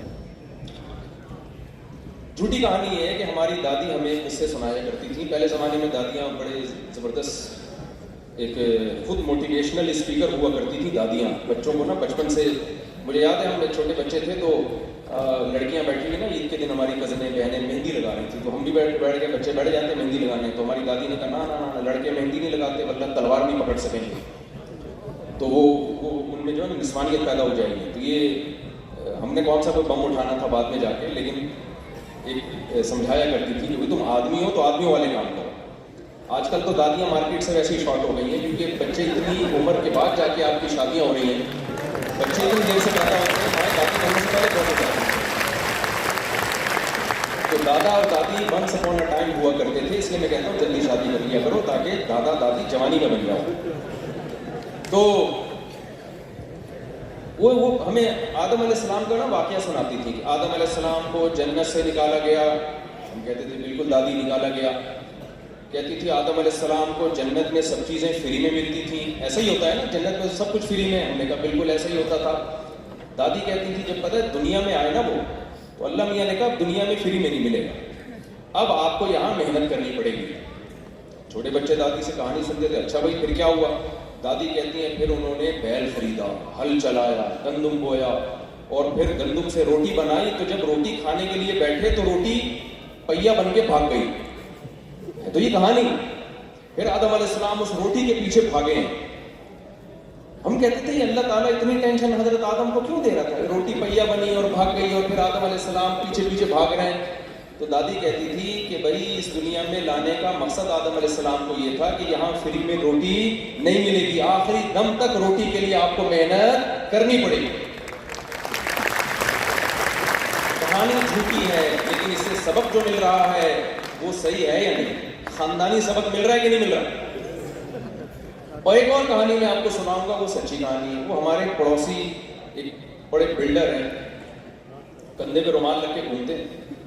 पैसा इतना है कि आदमी उनकी शक्ल देख के अंदाजा नहीं लगा सकता इस आदमी के पास इतना पैसा है। मैंने कहा यार आप इतने बड़ी बड़ी बिल्डिंगें बना रहे हो, आपने क्या कोई सिविल इंजीनियरिंग की हुई है या आपने कोई कराची यूनिवर्सिटी में कोई डिप्लोमा होल्डर हो, आपने कोई इंजीनियर बने हो आप वहाँ जाके, या आपका कोई बड़े बड़े ताजरों के साथ उठना बैठना है, ये आपको किसने सिखाया? उन्होंने मुझे कहा कि ये मेरे बाप का मुझ पर एहसान है। मैं बड़ा खुश हुआ कि अब्बा ने बचपन से ही ईंटें रखना सिखाई होंगी, मजदूरों के साथ काम करना सिखाया होगा, तो आज ये इतनी तरक्की की इन्होंने। कहते नहीं, मेरे अब्बा मुझे कहता था जब मैं बालिग हुआ तो मेरा बाप मुझे कहता था कि खुद कमाओगे तो मैं खिलाऊंगा, अदरवाइज मैं तुम्हें नहीं खिलाऊंगा। कह रहे हम नहीं, जब बाप के टुकड़ों में इंसान पलता है, टुकड़े तो नहीं कहना चाहिए, बाप के खर्चे में इंसान पलता है और बातें 4 शादियों की करता है तो अच्छा लगता है? बोलो भाई। मेरे पास लोग आते हैं ना, वो साहब मैं तो करना चाहता हूँ, अब्बा करने नहीं दे रहे, तो आप अब्बा से कहें मेरी शादी करा दें। मैं उनसे कहता हूँ आपने आधा बयान सुना है, आधा नहीं सुना। आपने आधा बयान सुना है, आधा बयान तो ये सुना है शादी करनी चाहिए, ये वाला नहीं सुना कि अपने खर्चे पे करनी चाहिए। ये शायद आप उस बयान में आप गैर हाजिर थे। तो अब मुझे एक बात बताओ, उसने मुझे बताया कि एक दिन क्या हुआ, मेरे वालिद ने मेरे सामने से रोटी खींच ली। खाने के लिए मैं बैठा था और वालिद साहब ने रोटी सालन मेरे सामने से खींच लिया और मुझे कहा कि अब जब तक तू खुद कमा के नहीं लाएगा मैं तुझे रोटी खाने नहीं दूंगा। कहता है मेरे बाप का ये एहसान है, मैंने दर दर की ठोकरें खाई, धक्के खाए और जितनी मेहनत मैं कर सकता था मैंने की। उसका नतीजा है कि आज मैं सैकड़ों लोगों को खिलाने के काबिल हुआ। देखो हमारे हुक्मरानों का हम पे बहुत बड़ा एहसान है कि इन्होंने हमें किसी काबिल, इनका हम पे बहुत बड़ा एहसान है कि हमें ये बता दिया कि आप हम पे बिल्कुल भी एतमाद। तो एक आदमी को इंटरव्यू की ऑफर आई, वो गया, उन्होंने कहा कि आपकी एज कितनी है? उसने कहा नहीं मेरी इससे ज़्यादा है। ये हमें इतनी फुट हाइट का आदमी चाहिए? कहा नहीं मेरी हाइट तो इतनी नहीं। भाई आपके पास ये सर्टिफिकेट है? नहीं। उन्होंने कहा फिर आप क्या करने आए? तो ये बताने आया हूँ कि मैं आपके काबिल नहीं हूँ, मेरे इंतजार में नहीं बैठिएगा। तो हमारे हुक्मरानों ने हमें बता दिया कि हम आपके काबिल नहीं हैं, आप हम पे डिपेंड करके बोलो जो आपने करना है खुद ही करें, हमारी जान छोड़ो। तो ये जो फजूल तबसरे फला ऐसा, इसमें टाइम वेस्टिंग के अलावा कुछ भी नहीं है। आप खुद कमाएं, खुद खाएं वाली पॉलिसी पर अमल करें। और एक आखिरी बात, देखो हम मुस्लिम ज़्यादातर मेजॉरिटी तो यहाँ मुसलमानों की है, जो गैर मुस्लिम है वो भी इन बातों से जो मैं कह रहा हूँ वो मुत्तफ़िक़ होंगे ज़रूर। देखें नबी सल्लल्लाहु अलैहि वसल्लम ने जो सहाबी को फरमाया कि जिसने दरख्त लगाया, एक को दरख्त लगाने से मना किया जा रहा है, एक को दरख्त लगाने की तरगीब दी जा रही है। जो सिर्फ अपना पेट भरने के लिए दरख्त लगा रहे हैं उनको नबी फरमा रहे हैं कि ये हो सकता है दरख्त फल ना, लेकिन जो अपने लिए और आगे कौम के लिए दरख्त लगा रहे हैं उनको नबी सल्लल्लाहु अलैहि वसल्लम ने मोटिवेट किया। आप तिजारत में आपने चंद बातों का ख्याल करना है, हराम जरिए से तिजारत नहीं करनी आपने। सूद इस्लाम में हराम है, अल्लाह ने पाबंदी लगाई है सूद। और बहुत सारे तरीके हैं, बगैर कब्जे की चीज आगे बेचना, रिस्क लिए बगैर। इस्लाम ने एक ऑर्डर, एक लॉ बनाया है कि जिस चीज का आप रिस्क नहीं लेते उस पर नफा नहीं उठा सकते आप, क्योंकि इससे दौलत की तकसीम नेचुरल नहीं रहती। इस पर बहुत डिटेल है, मैं अभी यहाँ वो मसाइल बयान करने तो नहीं आया। तो आप बिजनेस करें, उलमा आपको रेहान अल्लाह वाला साहब खैरियत से, आप इनसे हमारे पुराने ताल्लुकात हैं और आपको पता है जिनसे पुराने ताल्लुकात हैं उनसे बहुत बच के रहना चाहिए क्योंकि वो आपके सारे राज जानते हैं। तो इस्लाम आपको मना नहीं करता तिजारत से, बिजनेस से, लेकिन इस्लाम आपको ये हुक्म देता है कि हराम की तरफ आपने नहीं जाना। कुछ पाबंदियां लगाई हैं, रिस्क लिए बगैर किसी चीज का प्रॉफिट आप नहीं ले सकते, कब्जे के बगैर चीज आगे नहीं बेच सकते आप। क़िमार जुआ इस्लाम में हराम है। फॉरेस्ट ट्रेडिंग में कुछ चीजें जायज हो रही हैं, कुछ नाजायज हो रही हैं, लेकिन लोग उलमा से डरते हैं पूछते हुए, वो कहते हैं ऐसा ना हो ये सब चीजों पे पाबंदी लगाते हैं और हम बिल्कुल हाथ पे हाथ रख के बैठ जाएं। ऐसा नहीं भाई, अगर नबी सल्लल्लाहु अलैहि वसल्लम के दौर में हमें कोई सहाबी आए गलत तरीके से तिजारत कर रहे थे तो नबी ने उसका अल्टरनेट भी बताया।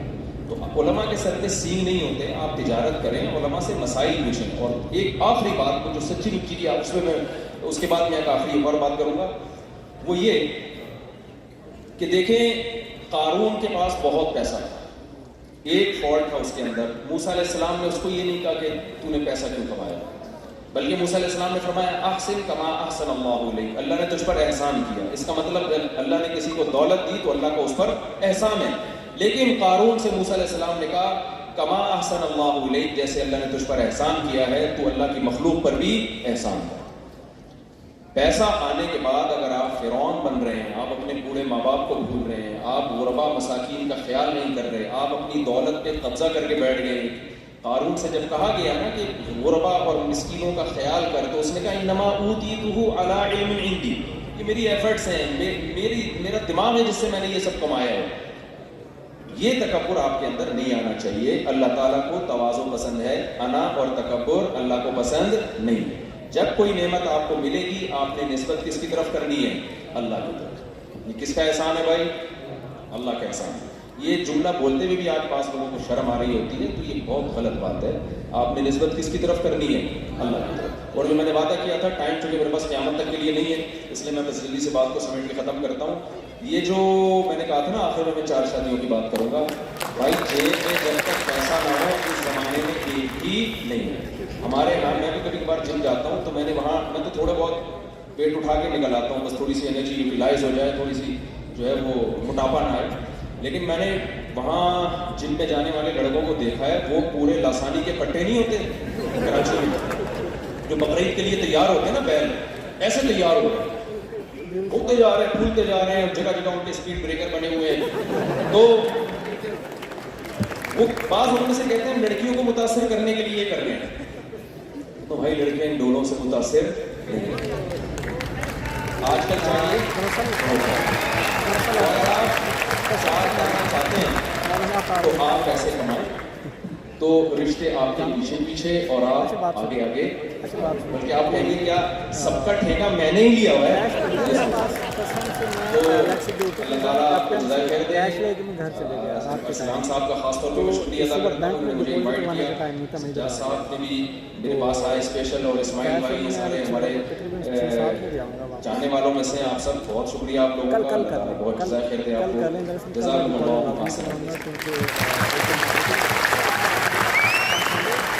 Thank you so much, मुफ्ती साहब, आपने वक्त निकाला, आप आए हमारे पास। थैंक यू सो मच, एक दफा फिर भरपूर तालियां मुफ्ती साहब के लिए। और ये जो लोग जा रहे हो आपके लिए मैं तोहफा लेकर आया हूँ, ये सोच लो, और मैं भी इनको बताऊँ मैं कहाँ हूँ। यार ज़ीशान गैब से आवाज आ रही है, मैंने आज इतनी ज़ीशान की आवाज सुनी कि मुझे गैब से आ रही है, आप लोगों को नहीं आ रही? मैं ऊपर वाले कॉरिडोर में हूँ, लोगों के बीच में हूँ, और ये जो लोग जा रहे हैं इनको नहीं मिलेगी कनेक्टेड पाकिस्तान की शर्ट्स, इनको कैपरा हैंड के अवार्ड्स नहीं मिलेंगे, इनको हैंडमेड माफिया के अवार्ड्स नहीं मिलेंगे। आप है कहाँ? मैं कहाँ हूँ? मैं यहाँ हूँ। ओके जी, बिस्मिल्लाहिर्रहमानिर्रहीम।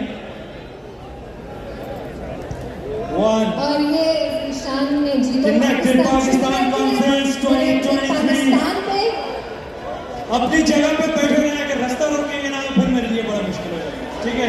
जिसके नसीब में आएगा वो लेते रहें। Connected Pakistan conference 2023, some giveaways, Connected Pakistan shirts, a few gifts by Abraham, नीचे ये लो,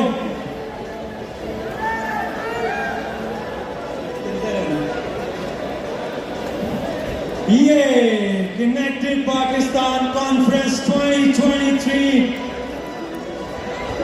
यार म्यूजिक ही चला दो भाई, थोड़ा सा मुझे मोटिवेशन मिले। बैठे रहे कनेक्टेड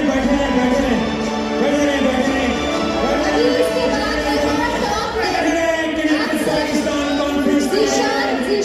यस, इसके बाद एक और टॉक है यहाँ पे, आपके फेवरेट, आप सबकी भरपूर फरमाइश पे बुलाए हुए यहाँ पे मौजूद है।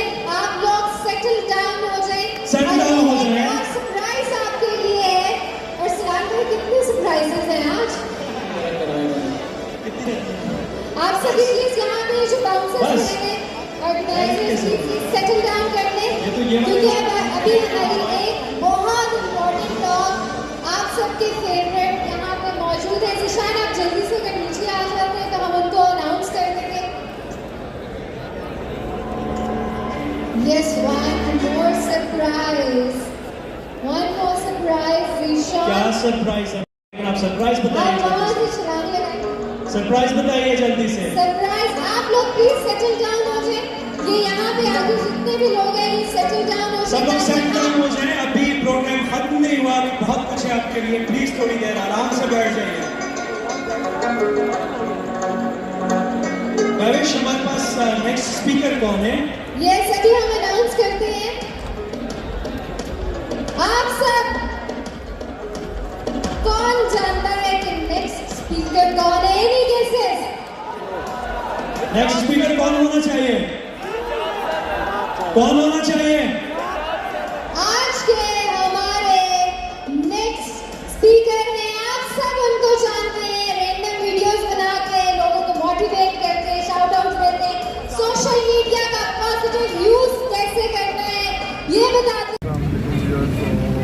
अभी इवेंट ख़त्म हो चुका है, तो अभी हम घर की तरफ निकलने की कोशिश कर रहे हैं और काफ़ी इंजॉय किया। अगले दिन है, थर्ड दिन भी है, हम थर्ड दिन भी आएंगे और आज का जो ब्लॉग है आज ही अपलोड करूँगा। मैं पूरी कोशिश कर रहा हूँ, सारी वीडियोस एडिट हो गई हैं इंशाल्लाह, बाकी कुछ वीडियोस हैं। बहुत जल्द आपसे मिलते हैं, जब तक अपना ख्याल रखें। अल्लाह हाफ़िज़ व्यूअर्स।